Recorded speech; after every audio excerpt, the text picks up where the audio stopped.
Hey everyone, and welcome to our deep dive. Today we're going to be looking at $1,000, a short story by O. Henry. Ooh, Yeah, you know O. Henry. of course. Love O. All right, so the story centers around this guy, Robert Gillian, Okay. and he gets this pretty unusual inheritance from his rich uncle. It's exactly $1,000. Okay. Interesting number. Yeah. It comes with this weird condition. What's that? He has to report back on how he spends it. Wow. So that's what we're going to be considering today.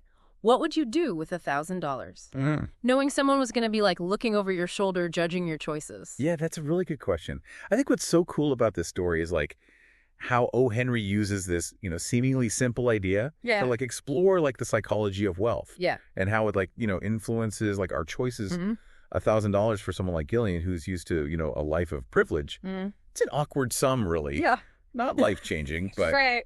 not insignificant either. Yeah, it's like this weird in-between zone, right? Totally. He can't go on like some crazy spending spree, but it's still enough to make like a splash. So I'm curious, what do you think about the will itself? Oh, yeah, the will. It's a little out there, right? With that scientist and germ clause, Right. those small, like weirdly specific gifts to the staff. Yeah. What is that all about? It definitely makes you think of someone who's eccentric, maybe even a little mischievous. It's as if the uncle is setting up a test, like a game with very specific rules. Interesting. He's not just like handing over cash. He's creating this whole scenario to see how Gillian's going to react. Like he's trying to teach him a lesson from beyond the grave. And that lesson becomes even more clear when you look at the advice that Gillian gets from old Bryson at the club. Yeah, what about that guy? It's almost comically pointed, isn't it? It is. The way Bryson just throws out all these like noble, impactful ways to spend the money. Like buying a house, supporting education, helping babies. Right. It's like he's subtly mocking Gillian's lifestyle. Yeah. Highlighting everything he isn't doing with his life. It's so true. I love how O. Henry uses humor to make such a sharp observation about, class and social expectations. For sure. And then, of course, there's the dramatic irony of it all. Oh, yeah. Bryson predicts that Gillian will probably just buy something flashy for an actress. He does, and on cue. Gillian walks right into that one. His decision to buy that expensive pendant for La Laurier speaks volumes about his character. He's driven by instant gratification, the desire to impress. And maybe a need to like live up to or maybe even defy those societal expectations that Bryson was talking about. Okay, but then we get these kind of interesting little moments where Gillian seems to like pause and almost reflect. Like when he asked the taxi driver and the blind man selling pencils for advice on how to spend the money. What do you make of those scenes?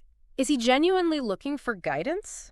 Or is it something else? It's like he's almost mocking the idea of like thoughtful spending by like getting advice from those societies might see as less fortunate. Right, yeah. It's like those encounters could be these turning points.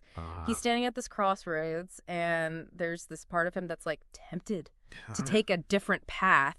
And then, of course, everything changes when Miss Hayden shows up. Yeah. She's such a contrast to Lotta Laurier. Total opposite. Quiet, unassuming, living this simple life in the uncle's house. Right, and it's her being there.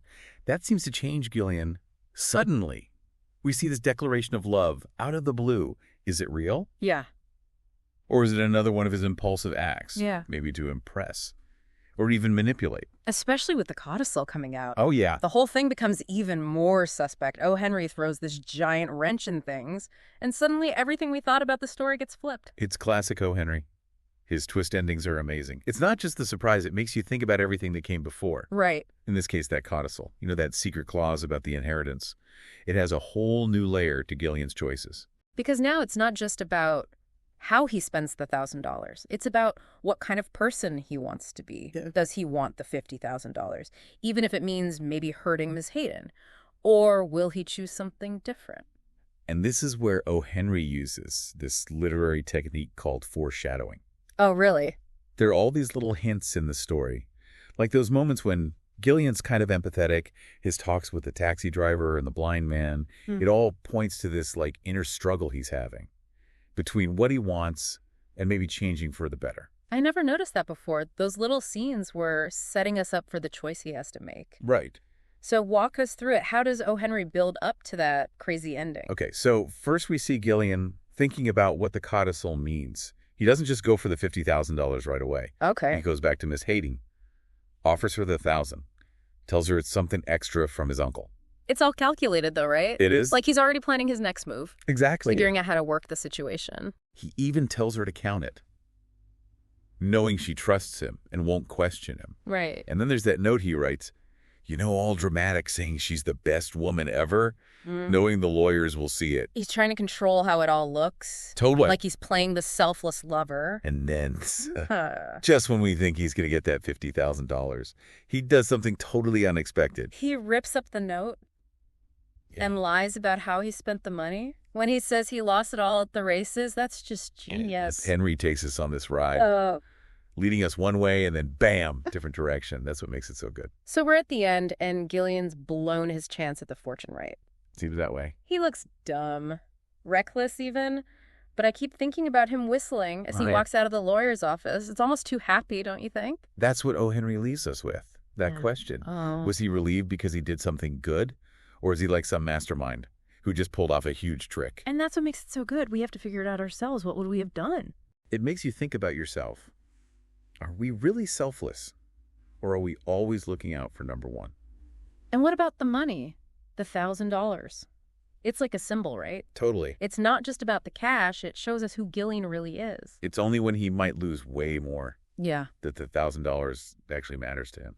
It's like the story is asking, what's the real power of money? Is it about the stuff you can buy or the choices it makes you make? And those choices are way more complicated than we think. Like how Gillian reacted at the beginning. He said the amount was awkward. Right. Because it didn't fit in with how he saw being rich. It wasn't enough to do whatever he wanted, but it was still a lot. And that made him think about what money really meant. It was a test of his character, his morals. Could he love and sacrifice? Then there's Gillian and Miss Hayden. She lives so differently. So different. No fancy stuff.